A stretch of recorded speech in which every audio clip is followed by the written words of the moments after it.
Me voy a referir a la garantía de movilidad de las jubilaciones y pensiones.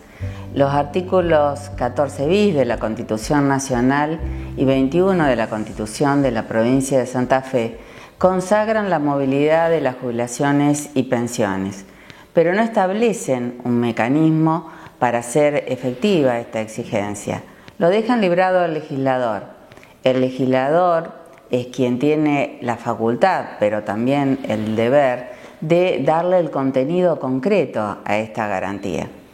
Para una comprensión de este tema, me parece importante un recorrido legislativo, cómo se ha reglamentado normativamente esta garantía en el orden nacional, con la doctrina judicial, los fallos de la Corte Suprema de Justicia de la provincia, que han efectuado un control de constitucionalidad, de razonabilidad de estas normas. Voy a hacer un análisis comparativo también con la norma del derecho vigente en la Ley 6.915, con el texto ordenado por la Ley 12.464, que regula la movilidad de los empleados públicos de la provincia. Inicialmente, entonces, me parece importante señalar, recordar la competencia en materia de seguridad social de la Nación y de las provincias. Conforme al artículo 75, inciso 12 de la Constitución Nacional, el Congreso tiene la facultad de dictar los códigos del trabajo y de la seguridad social en cuerpos unificados o separados. Primera conclusión, entonces, esta competencia nacional en materia de seguridad social.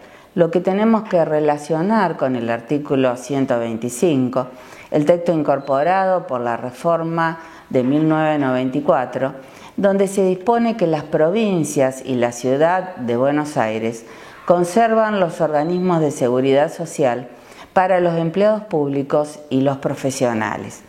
Ese término, conservar, significa continuar una práctica, porque en realidad se reafirma una potestad que ya tenían las provincias. Así lo informó el convencional Agusti en la convención reformadora que se realizó a pocos metros en el Paraninfo de esta universidad. Esta potestad ya la tenían las provincias por la norma del 104 de la Constitución Nacional, hoy 121, es decir, las facultades no delegadas a la Nación. La Corte Suprema de Justicia de la provincia había tenido la posibilidad de analizarlo y pronunciarse respecto de esta competencia de las provincias en la causa Marcelino Sánchez contra Caja Forense del Chaco, donde recordó además nuestro sistema federal. Hay que tener presente que las jubilaciones son una prolongación después del cese real, efectivo en la actividad laboral, de los ingresos de las remuneraciones percibidas en actividad como un débito por los servicios prestados. Es necesario que los regímenes de seguridad social tengan en cuenta una relación adecuada, proporcionada de este haber jubilatorio con esos ingresos percibidos en actividad. Retomando el análisis entonces de la movilidad de las jubilaciones y pensiones, en los primeros años de vigencia de nuestro sistema previsional, en virtud de la estabilidad monetaria, era un tema que no ofrecía debate, reflexión. Con los fenómenos inflacionarios, ya así empezaron a considerarse instrumentos para que los saberes jubilatorios no permanecieran estáticos, entre ellos bonificaciones, hasta que comenzaron a dictarse normas de movilidad que se otorgaban a determinados sectores en la actividad, que se extendieron en virtud de la tendencia a la integralidad, a la universalidad del derecho de la seguridad social en general, y también fueron consagrados, como decía al principio, en las constituciones nacionales y provinciales.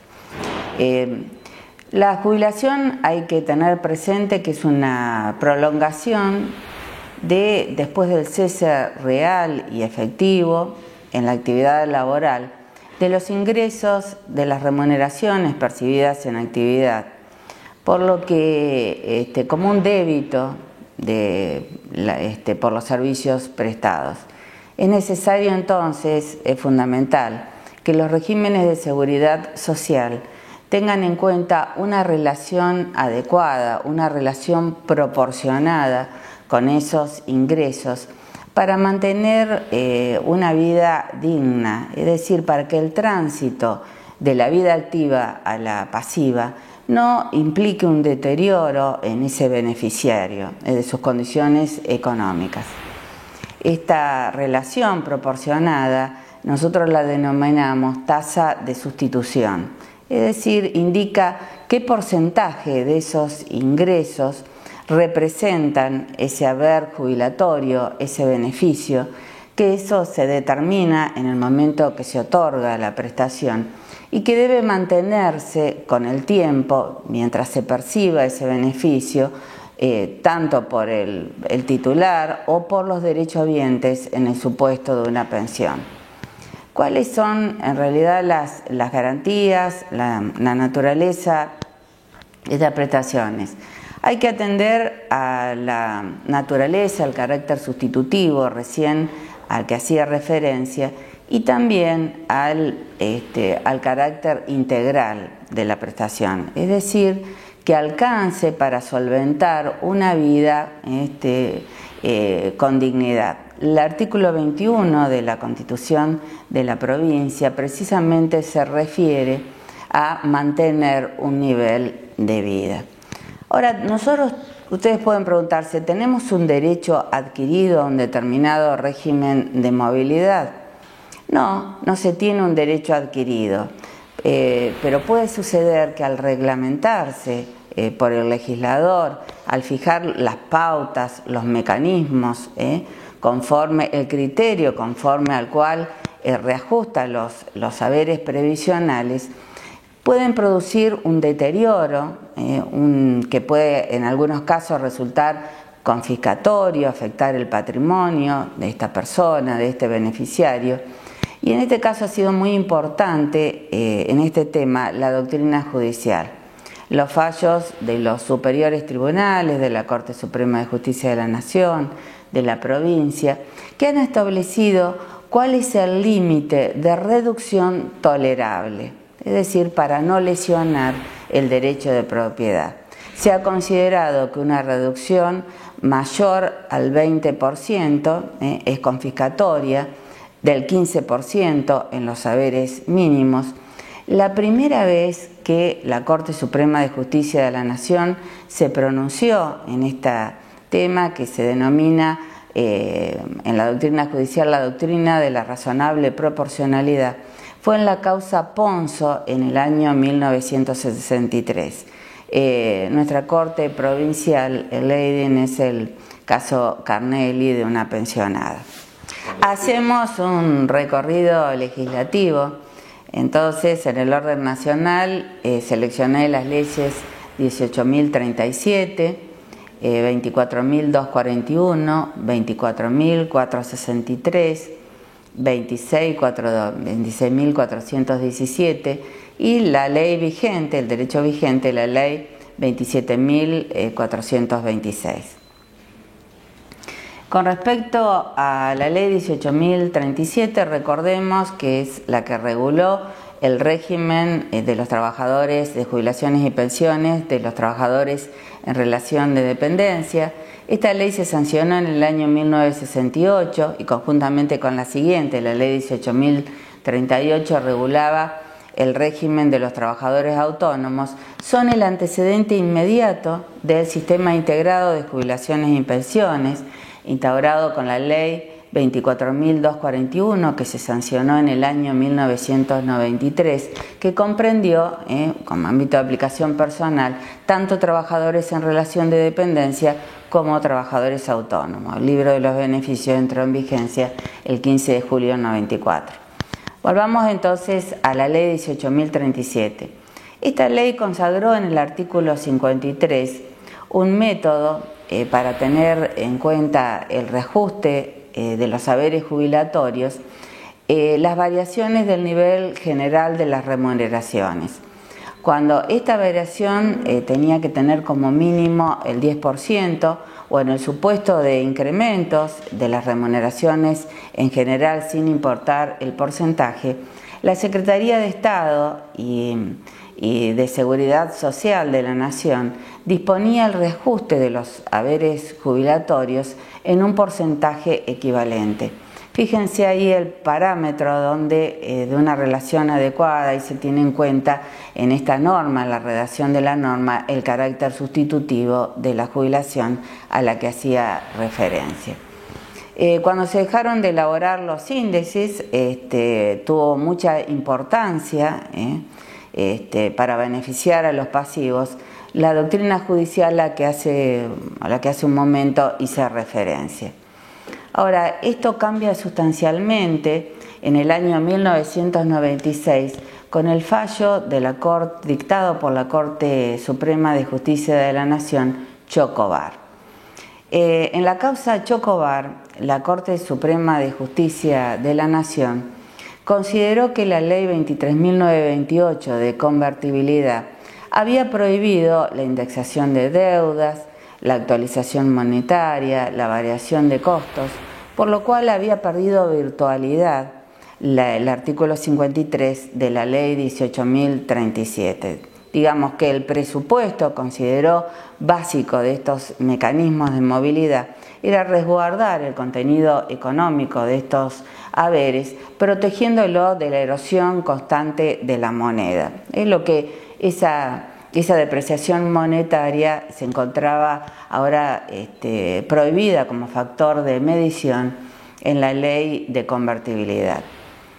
Analizó además los recursos disponibles del Estado con fundamento en tratados internacionales suscritos por nuestro país, el artículo 22 de la Convención Internacional de Derechos Humanos, el artículo 26 de la Convención Americana de Derechos Humanos, en lo cual los Estados se comprometen en la efectivización de los derechos sociales, pero vinculados a los recursos disponibles por ese Estado.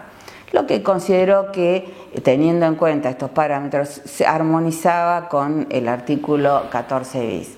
El reajuste, entonces, considerando que se había derogado el artículo 53 de la ley 18.037, en el periodo de marzo de 1991 hasta fines de 1995, le reajustó el haber a Chocobar, teniendo en cuenta, haciendo una extensión cuantitativa de las unidades de medición establecida en el AMPO, el aporte medio previsional obligatorio, que es la unidad, el módulo que se consideró en la ley 24.241.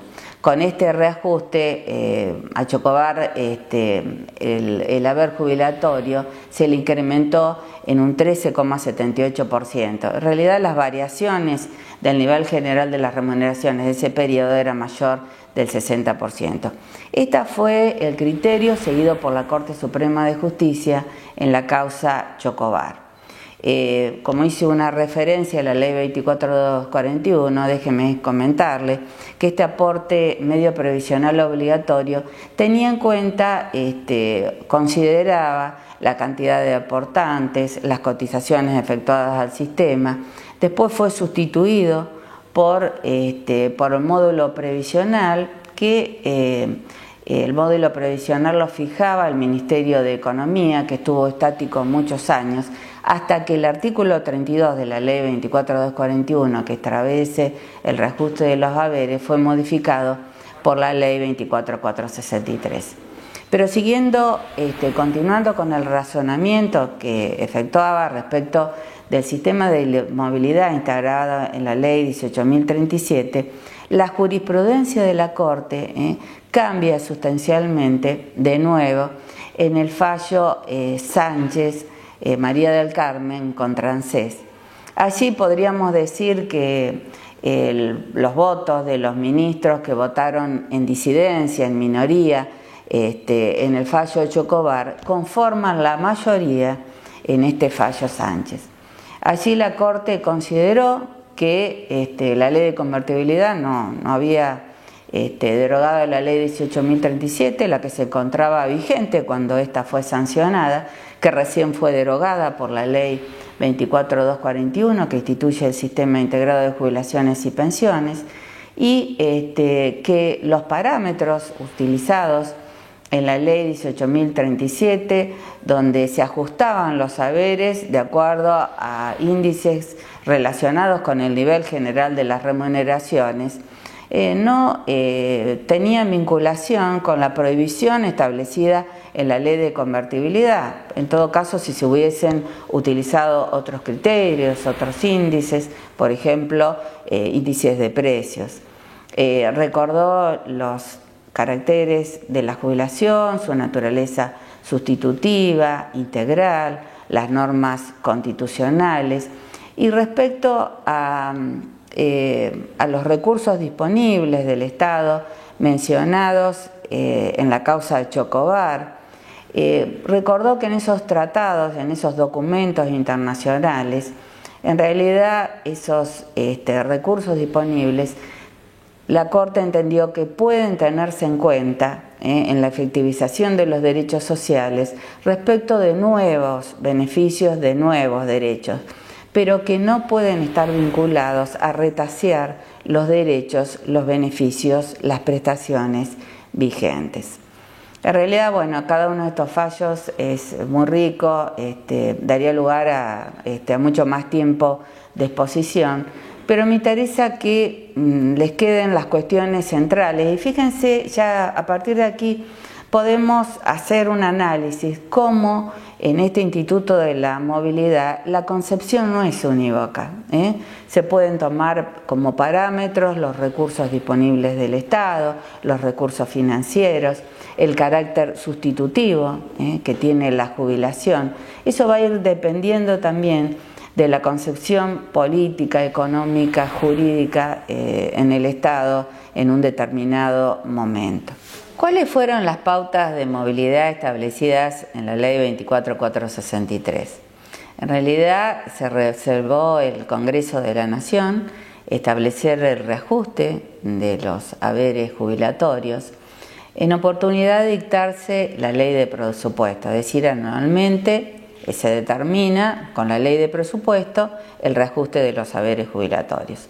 Fíjense que aquí, reflexionemos, no hay un criterio, un mecanismo de movilidad como los que veníamos recién venía exponiendo.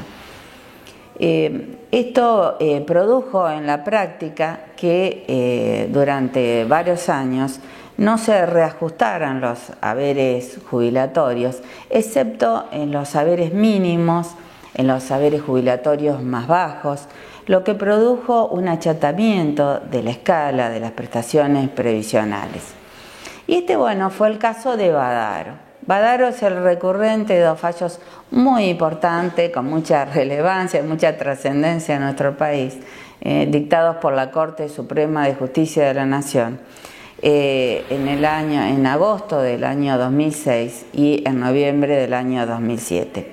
Badaro percibía más de 1.000 pesos de jubilación y había quedado excluido en general de los aumentos, de los reajustes que se otorgaban. Cuando recurre entonces la Corte, analiza la competencia que se le había reservado al Congreso, pero que era una facultad y también un deber del Congreso, es decir, no es solamente una atribución darle ese contenido específico a la garantía de movilidad consagrada constitucionalmente.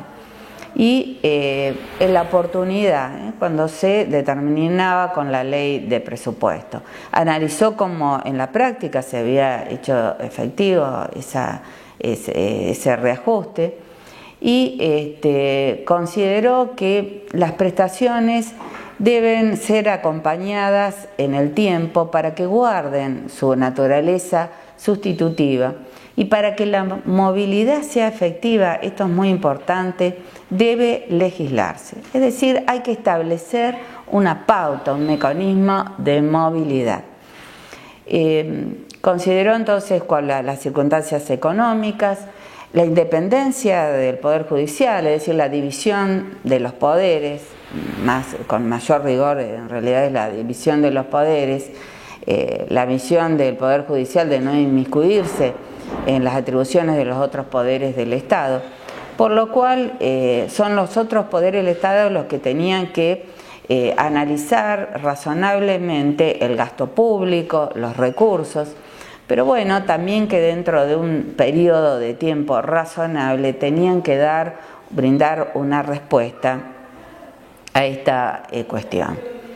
En el año 2007, pasado este tiempo, consideró que se había transcurrido un tiempo razonable ante la falta de respuesta de la Administración Nacional, además de la Seguridad Social. En ese año, la Ley 26.198 de presupuesto había otorgado un aumento, un reajuste en general para todos los pasivos.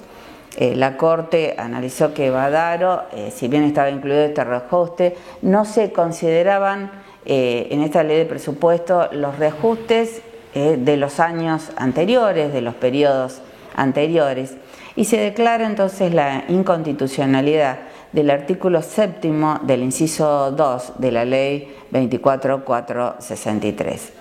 La Corte consideró, analiza, es muy interesante el fallo para leerlo, hace un análisis interesante respecto del principio de razonabilidad, de seguridad jurídica, para impedir además la alta litigiosidad en este tema y sobre todo, bueno, también la naturaleza, como les decía, sustitutiva, integral de las prestaciones previsionales. La necesidad de garantizar además las mismas condiciones de igualdad para todos los jubilados, porque con el procedimiento seguido los haberes más altos quedaban más cerca de los más bajos y todos habían aportado al sistema, habían efectuado soporte contributivo y inclusive los que gozaban de los haberes más altos habían efectuado una contribución mayor al sistema. En definitiva, la Corte establece el reajuste teniendo en cuenta la variación del nivel general de las remuneraciones en el periodo a reajustar, que era desde el 1 de enero del año 2002 al 31 de diciembre del año 2006, que era más del 88% de lo que había que deducir, por supuesto, lo percibido por Badaro, que era en el año 2006 había percibido un incremento por un decreto del 11% en su haber jubilatorio. Y vuelve a insistir la Corte en un tema que recién señalaba, la necesidad, por una cuestión de seguridad jurídica, que se legisle, la necesidad de legislar la movilidad, que se dicte una ley al respecto. Esta ley se dicta en el año 2008, la ley 26.417, que establece otros criterios, otros mecanismos de movilidad. Tiene en cuenta, en una primer fórmula, combina los recursos, la variación de los recursos tributarios por beneficio. Esto de los impuestos con los que se financia también la seguridad social, por ejemplo, a los combustibles. En una segunda parte de la fórmula se tiene en cuenta la variación de los salarios publicadas por el Instituto Nacional de Estadísticas y Censos o por el RIPTE, remuneración imponible de los trabajadores promedio, de los trabajadores estables, la que dé mayor. Fíjense, en la primera parte de la fórmula, los recursos para el financiamiento del sistema. En la segunda parte de la fórmula, ese carácter sustitutivo que tiene que tener la jubilación. Esto no debía exceder un 3% los recursos totales por beneficio.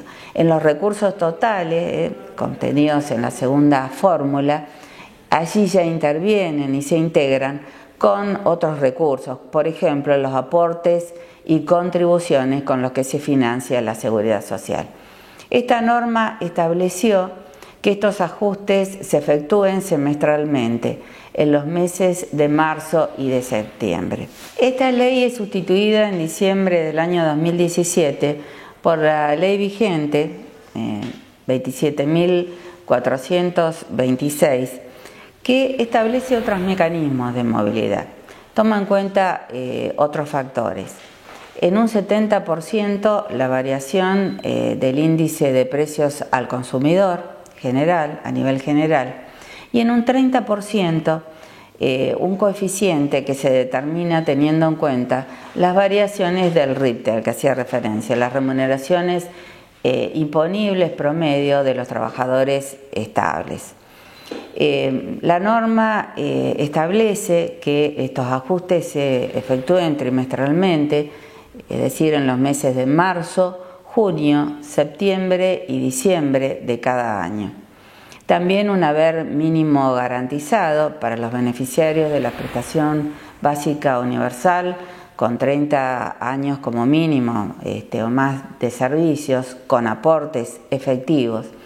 Que no, en estos aportes efectivos, que no se computen años por moratoria, es decir, por los cuales los beneficiarios se han acogido a un plan de facilidades de pago. En este caso se asegura un suplemento para llegar al 82% del salario mínimo vital y móvil. Esta norma, un breve comentario, reforma también el artículo 252 y 53 de la Ley de Contrato de Trabajo respecto de la facultad que tiene el empleador de intimar al trabajador que ya reúne las condiciones como para jubilarse, que esta intimación puede llevarse a cabo recién cuando este trabajador cumpla con la edad de 70 años. Con respecto a esta norma, una breve referencia con respecto a la aplicación del coeficiente de este año, del mes de marzo, que sería el primer coeficiente a aplicar, marzo de 2018, el Fuero de la Seguridad Social, en una causa Fernández Pastor, declaró la inconstitucionalidad de su aplicación retroactiva. ¿Por qué?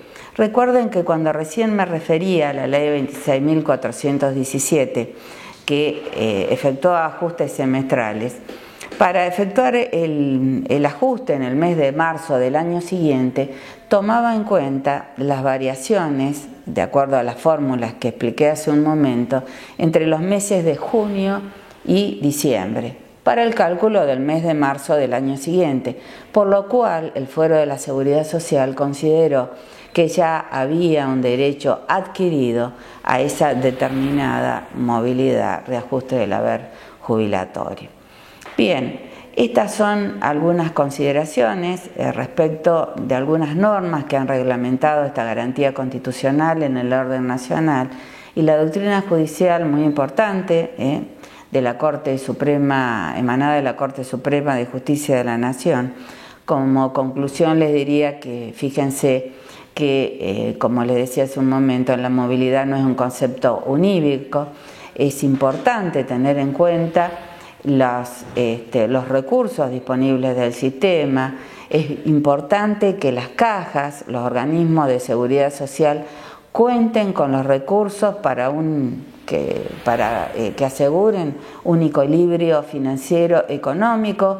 ¿Por qué? Porque es lo que va a permitir asegurar el cumplimiento de estas obligaciones, el pago de las prestaciones, pero no debe olvidarse garantizar este carácter sustitutivo que tienen los haberes jubilatorios, por los cuales siempre tienen que guardar una relación adecuada con los haberes en actividad. Con respecto al régimen provincial de empleos públicos, una breve referencia al derecho vigente, el artículo 12 de la Ley 6.915, reformada en el año 2005 por la Ley 12.464. Aludo a esta reforma porque introduce un segundo párrafo que es importante, que mejora, digamos, la consideración en una evolución legislativa que no voy a hacer en el día de hoy respecto de la movilidad de los haberes jubilatorios. La norma establece en la primera parte que los reajustes se efectúan de acuerdo a coeficientes sectoriales elaborados por el Poder Ejecutivo Provincial, que tienen en cuenta las variaciones de las remuneraciones del personal en actividad, de acuerdo a la modalidad establecida en el segundo párrafo. Allí se dispone que en el término de 30 días de producida esa variación debe trasladarse a los pasivos en un porcentaje equivalente.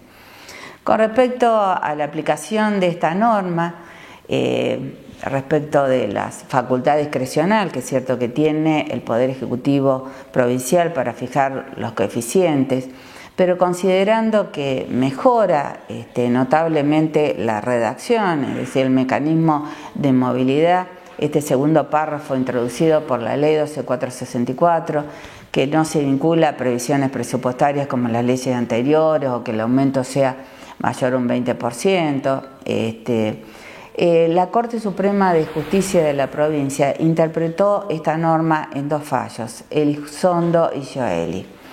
Brevemente, sin analizar toda la fundamentación que efectuó el alto tribunal, como síntesis para que quede claro, se consideró que si las políticas salariales otorgadas a los agentes en actividad en un sector al que pertenece el pasivo son uniformes para todas las categorías, no se justifica un modo de traslado diferente a los pasivos, es decir, debe efectuarse en el mismo porcentaje equivalente.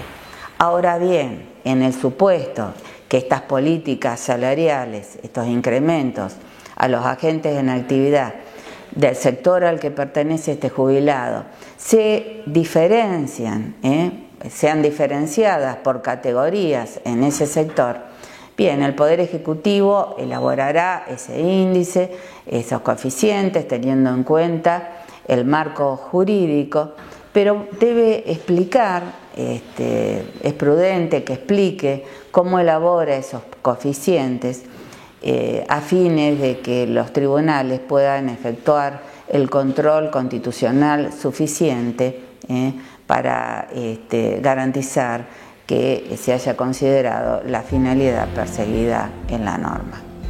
Muchísimas gracias.